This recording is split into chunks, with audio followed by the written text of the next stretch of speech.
नमस्ते भैया वानो। आज हम लोग हिंदी में क्षितिज का प्रथम पाठ काव्य खंड से सूरदास का ऊधा नामक पद पढ़ेंगे। भैया वानो, आप जानते हैं आप लोग कि हिंदी साहित्य में सूरदास का बड़ा ही महत्वपूर्ण स्थान है।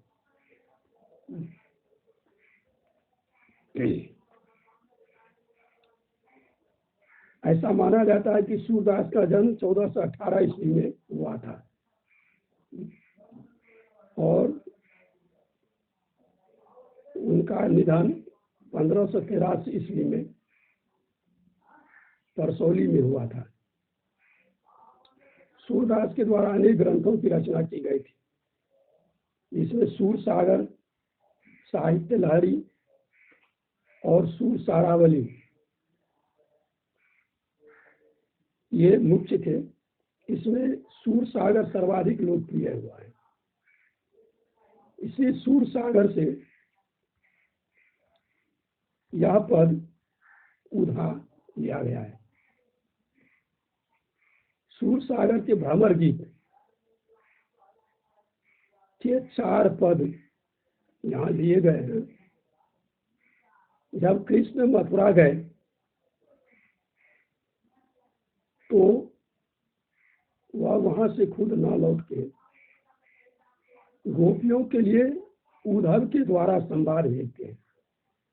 जिस प्रकार कालिदास मेघदूत में मेघ को दूत बना के भेजते हैं,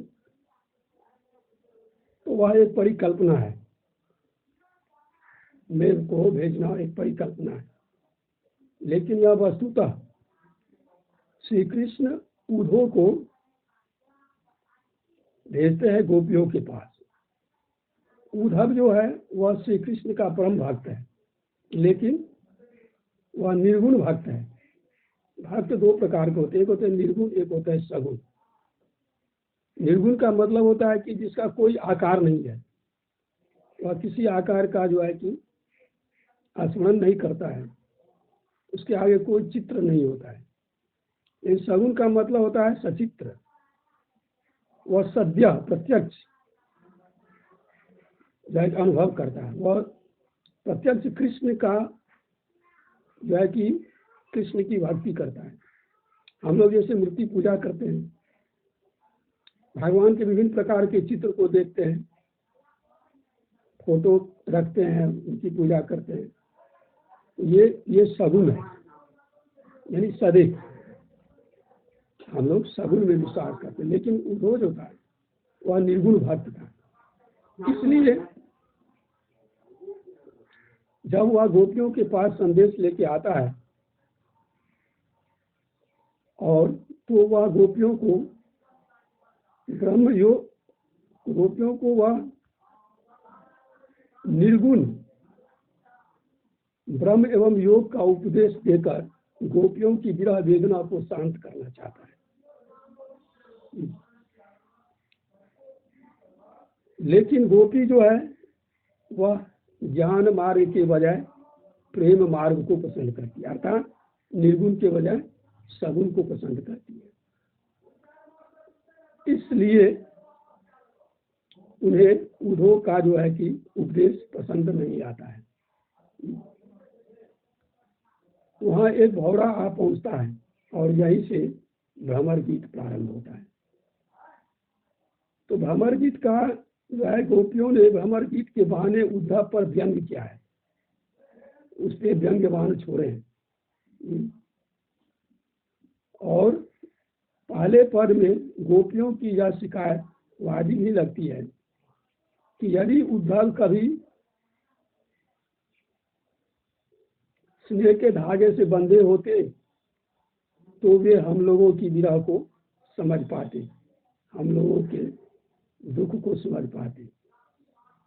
लेकिन वे तो कभी जो है कि प्रेम के धागे से बंधे ही नहीं, वे तो विरागी हैं। इस तरह गोपियां जो है कि उन पर व्यंग्यवान करती हैं। चलिए देखते हैं प्रथम पद को क्या है।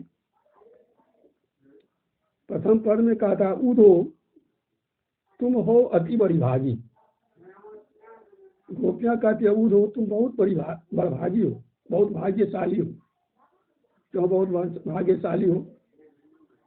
अपरस रहत स्नेह लगाते, नाहिन मन अनुरागी। पुरइन पात रहत जल भीतर, तारस देह न दागी। उद्धव क्यों भाग्यशाली है, वह क्यों बड़भागी है? इसलिए कि अपरस रहत स्नेह तगाते, वह प्रेम के धागे से कभी बंधा ही नहीं, प्रेम के धागा से अछूता रहा, वह प्रेम के प्रति निरस रहा, वह प्रेम में कभी लिप्त नहीं हुआ, अलिप्त रहा। इसलिए ना ही न मन अनुरागी, और ना ही उसका मन अनुरागी हुआ, यानी कृष्ण के भक्ति में, कृष्ण के प्रेम में का हुआ कभी कि अनुरागी नहीं किया, कृष्ण के प्रेम में हुआ कभी अनुरागी नहीं किया। इसलिए कहता है कि उधर तुम बहुत बड़भागी हो, क्योंकि तुम प्रेम को जाना ही नहीं, प्रेम के धागे से बंधे ही नहीं, और भगवान के प्रेम से प्रेम का कभी अनुरागी हुआ ही नहीं। इसलिए उधर तुम बड़ी बड़भागी हो। पुरइन पात रहत जल भीतर, तारस देह न दागी। जिस तरह कमल के पत्ते पानी में रहकर भी पानी से अलग रहता है, कमल के पत्ते पर जो पानी रहता है उससे कमल के पत्ता भीगता नहीं है। इसलिए कहा कि कमल के पास जो है, पुरइन की पात जो है, वो जल के भीतर रह करके भी उससे अलग रहता है, जल उसे छेक नहीं पाता है, जल उसके शरीर को भिंगा नहीं पाता है। उसी तरह ज्यों जल माह तेल की गागरी, बूंदनता को लागी। प्रीति नदी में पाऊ न बोरियो, दृष्टि न रूप परागी। सूरदास अबला हम भोरी, गुर चाति जो पागी। उधो तुम हो अति बड़भागी। कहता है कि जिस तरह कमल के पत्ते पानी में रह करके भी पानी से नहीं भीग पाता है, और जिस तरह तेल की गागरी, तेल का घड़ा, जो जल माह तेल की गागरी, जैसे जल के बीच में तेल का बड़ा घड़ा हो, अब बूंदनता को लागी, और उसे पानी का एक बूंद भी नहीं लगता है।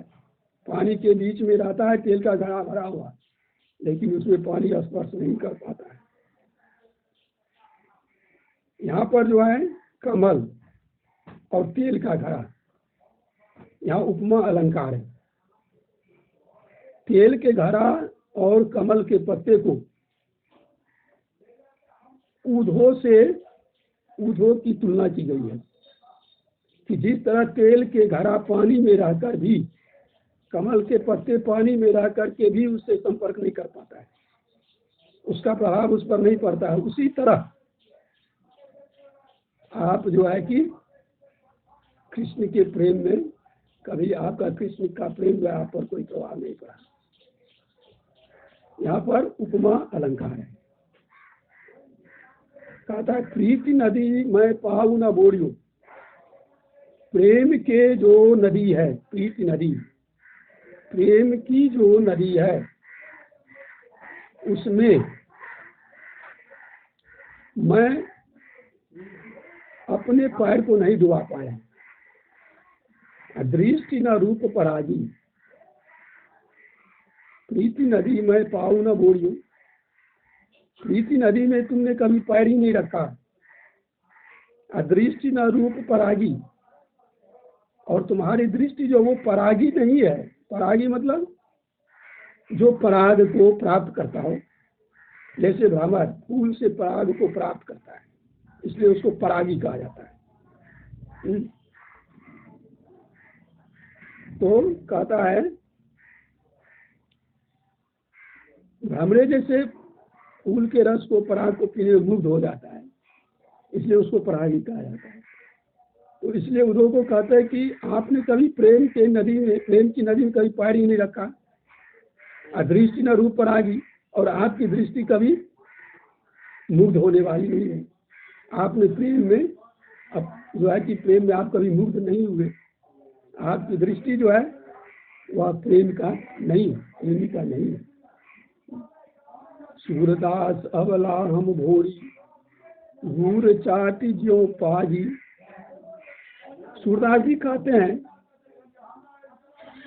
कि अबला हम भोरी, गोपियां कहती है कि हम जो गोपियां, हम जो अबला हैं, वह जिस प्रकार चींटी गुड़ में लिपटती रहती है, लिपट जाती है, उसी प्रकार हम सभी गोपियां कृष्ण के प्रेम में अनुरक्त हैं।